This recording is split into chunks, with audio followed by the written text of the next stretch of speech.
Hi Mark, my name is Phil. I'm a freshman. My student number is 45. I'm going to read a speech. Three lessons on success from an Arab businesswoman, which is given by Leila Hoteit. Mom, who are these people? It was an innocent question from my young daughter Alia around the time when she was 3. We were walking along with my husband in one of Abu Dhabi's big fancy malls. Alia was peering at a huge poster standing tall in the middle of the mall. It featured the 3 rulers of the United Arab Emirate. As she tucked in my side, I bent down and explained that these were the rulers of the UAE who had worked hard to develop their nation and preserve its unity.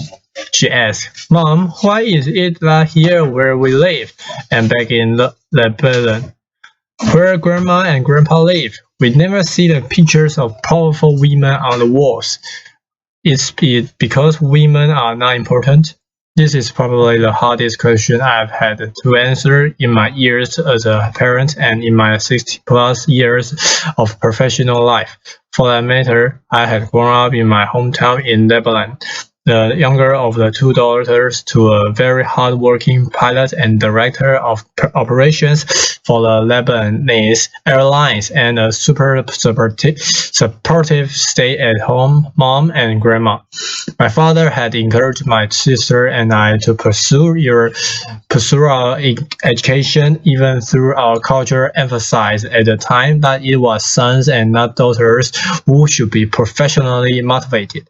I was one of very few girls of my generation who left home at 18 to study abroad.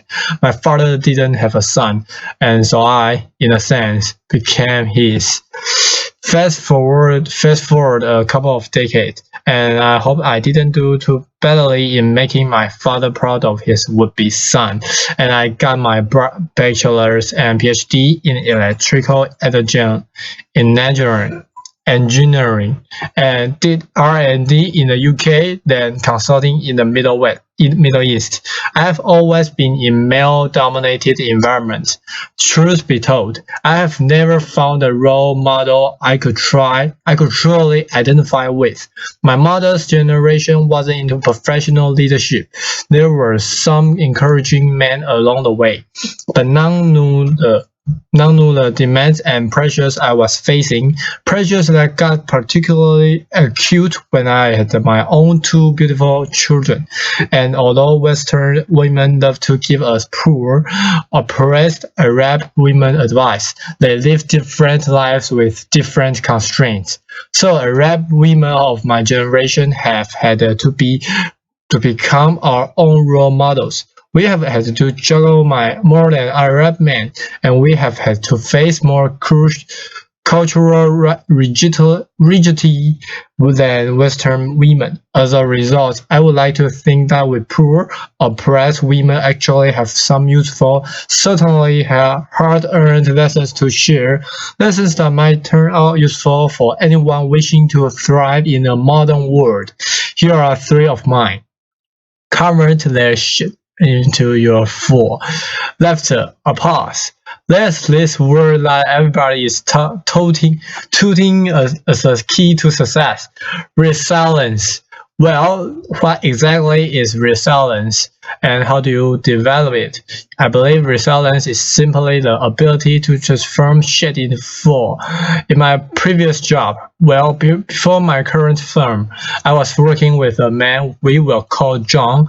I had teamed up with John and was working hard, hoping he would notice how great I was and that he would come to support my case to make partner at the firm. I was, in addition to delivering on my consulting projects, writing passionately on the topic of women in economic empowerment. One day, I got to present my research to a room full of MBA students. John was part of the audience, listening for the first time to the details of my study.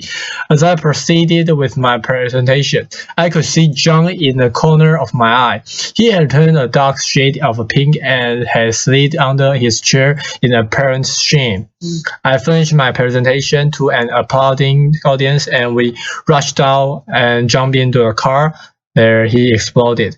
Why you did that there was unacceptable. You are a consultant, not an activist. I said, John, I don't understand. I presented a couple of gender parity indices and some conclusions about Arab world. Yes, we do happen to be today at the bottom of the index. But what is it that I said or presented that was not factual? To which he replied, the whole premise of your study is wrong. What you are doing is dangerous and will break the social fabric of our society. He paused, then added, when women have children, their place is in the home. Time stood still for a long while. All I could think and repeat in the chaos of my brain was, you can forget about that partnership, Leila. It's just never going to happen. It took me a couple of days to fully absorb this incident and its implications, but once I did, I reached three conclusions. One, that these were his issues, his complexes. There may be many like him in our society, but I would never let their issues become mine. Two, that I needed another sponsor, and fast. Left. I got one, by the way, and boy, was his score great. And three, that I would get to show John what women with children can do. I applied this lesson equally well to my personal life. As I have progressed in my career, I have received many words of encouragement, but I have also often been met by women, men, and couples who have clearly had an issue with my husband and I having chosen the path of dual career couple. So you get this well-meaning couple who tells you straight out at a family gathering or at a friend's gathering that, come on, you must know you are not a grandmom, given how much you are investing in your career, right? I would lie if I said these words didn't hurt. My children are the most precious thing to me, and the thought that I could be failing them in any way is intolerable. But just like I did with John, I quickly reminded myself that these were their issues, their complexes. So instead of replying, I gave back one of my largest smiles as I saw, in flashing light, a flowering sign in my mind's eye. Be happy. It drives people crazy. A pause. You see, as a young woman in these situations, you have two options. You can either decide to internalize these negative messages that are being thrown at you, to let them make you feel like a failure, like success is way too hard to ever achieve, or you can choose to see that others' negativity in their own issue and instead transform it into your own personal foil. I have learned to always go for option 2, and I have found that it has taken me from stress to stress. And it's true what they say, success is the best revenge. Some women in the Middle East are lucky enough to be married to someone supportive of their career. Correction, I should say smart enough, because who you marry is your own choice, and you're better to marry someone supportive if you plan to have a long career. Still today, the Arab man is not an equal contributor in the home. It's simply not expected by our society, and even frowned upon as not very manly. As for the Arab woman, our society still assumes that her primary source of happiness should be the happiness and prosperity of her children and husband. She mostly exists for her family. Things are changing, but it will take time. For now, it means that the professional Arab woman has to somehow maintain the perfect home, make sure that her children's every need is being taken care of, and manage her demanding career. To achieve this, I have found the hard way that you need to apply your hard-earned professional skills to your personal life. You need to work your life. Here is how I do this in my personal life.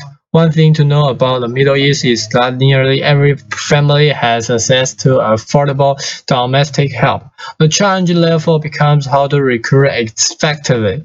Just like I would in my business life, I have based the selection of who will support me with my children while I am at work on a strong referral.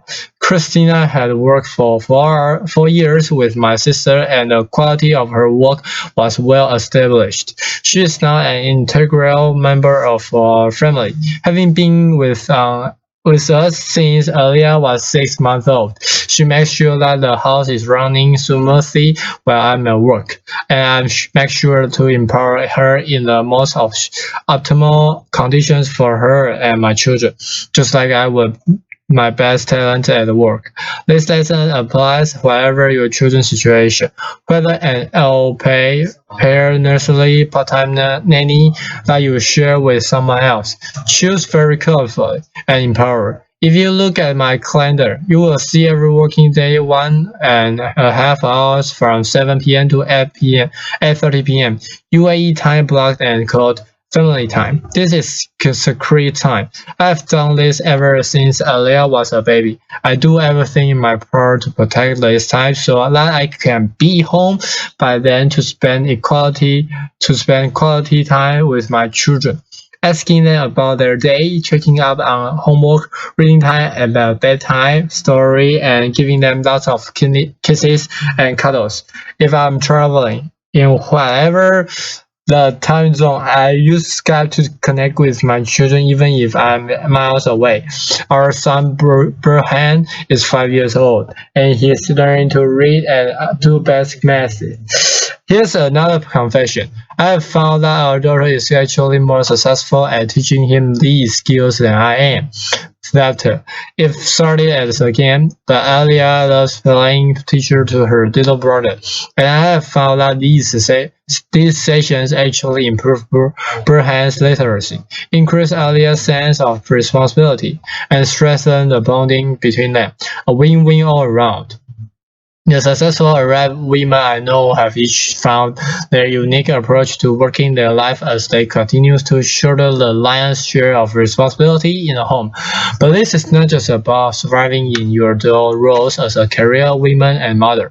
This is also about being in the present. When I am with my children, I try to live workout of our lives instead of worrying about how many minutes I can spend with them every day. I focus on turning these minutes into memorable moments where I sing in my kids, hearing them, connecting with them. Join forces, don't compete. Arab women of my generation have not been very visible in the public eye as they grew up.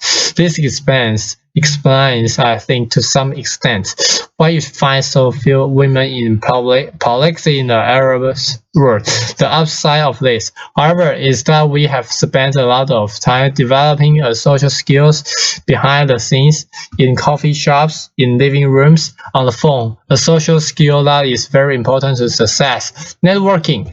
I would say the average Arab woman has a large network of friends and acquaintances. The majority of those are also women.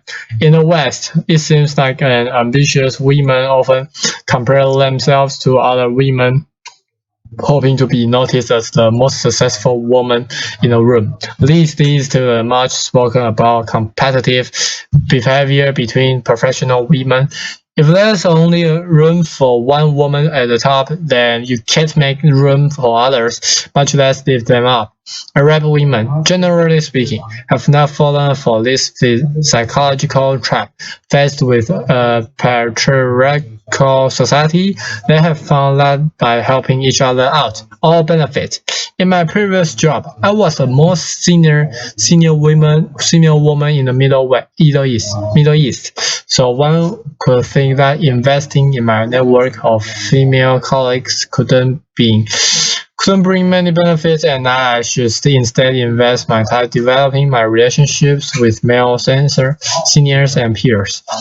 Yet two of my biggest breaks came through the support of my other young global other young women. It was the head of marketing who initially suggested I be considered as a young global leader to the World Economic Forum. So she was familiar with my media engagements of and my publications. And when she was asked to voice her opinion, she highlighted my name. It was a young consultant, a Saudi lady and friend who helped me see my first project in Saudi Arabia. And a market I was finding hard to gain traction and as a woman, she introduced me to a client, and that introduction led to the first of very many projects for me in Saudi. Today, I have two senior women on my team, and I see making them successful as key to my own success. Women continue to advance in the world, not fast enough, but we are moving. The Arab world, too, is making progress despite many recent setbacks. Just these years, the UAE appointed 5 new female ministers to its cabinet, for a total of 8 female ministers. That's nearly 28% of the cabinet, and more than many development countries can claim. This is today my daughter Alia's favorite picture. This is a result, no doubt, of great leadership, but it is also the result of strong Arab women not giving up and continuously pushing the boundaries. It is the result of Arab women deciding every day, like me, to convert shit into full, to work their life to work out of their life, and to join forces and not compete. As I look to the future, my hopes for my daughter when she stands on this stage some 20, 30 years from now are that she be as proud to call herself her mother's daughter as her father's daughter. My hopes for my son are not by then. The expression her mother's son or mama's boy would have taken on completely different meaning. Thank you. A pause.